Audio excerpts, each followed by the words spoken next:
যোৱাকালি নাগালেণ্ডৰ পৰা আহি আজি মোৰ দোকানত মনেই বহা নাই। তো কি কৰিম কি নকৰিম ভাবি ভাবি কণী এডাল আনি মুখতে ভৰাই ল'লোঁ। আৰু তাৰপিছত আহি পালোহি মই জিম। আৰু আজি জিমতো একেই গতি, জিমতো মন বহা নাই। তো সেইকাৰণে অকণমান বান্দৰৰ নিচিনাই ওলমি আৰু এইফালে ধোঁৱা কাউৰ নিচিনা অকণমান পাখি মেলি আকৌ আহি পালোহি মই ভাওনা চাবলৈ।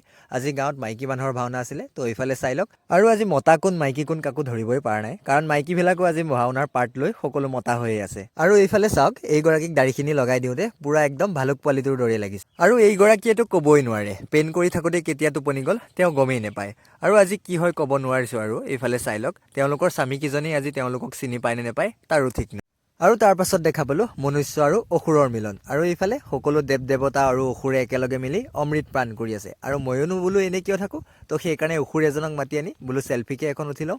তো এইফালে চাই লওক, আৰু গাঁৱৰ সকলো মতা মাইকী গিৰিয়েক ঘৈণীয়েক সকলোৱে একেলগে ভাওনা চাবলৈ আহিছে। কিন্তু এইজনী আকৌ কাৰ লগত ভাওনা চাবলৈ আহিছে চাওক, এটা বান্দৰৰ লগত। কি যে দেখি থাকিবলৈ পাওঁ। আৰু তাৰপিছত ভাওনাও আৰম্ভ হ'ল। এইফালে শ্ৰীকৃষ্ণৰো প্ৰৱেশ হ'ল। ময়ো অকণমান শ্ৰীকৃষ্ণৰ নৃত্য চাই ঘৰলৈ গুচি আহিলোঁ। বাকী আজিৰ ভিডিঅ'টোত ইমানে। যদিহে ছাপোৰ্ট কৰে তেতিয়াহ'লে চেনেলটো ছাবস্ক্ৰাইব কৰিব পাৰে। বাকী আকৌ নেক্সট ভিডিঅ'ত লগ পাম। Bye bye.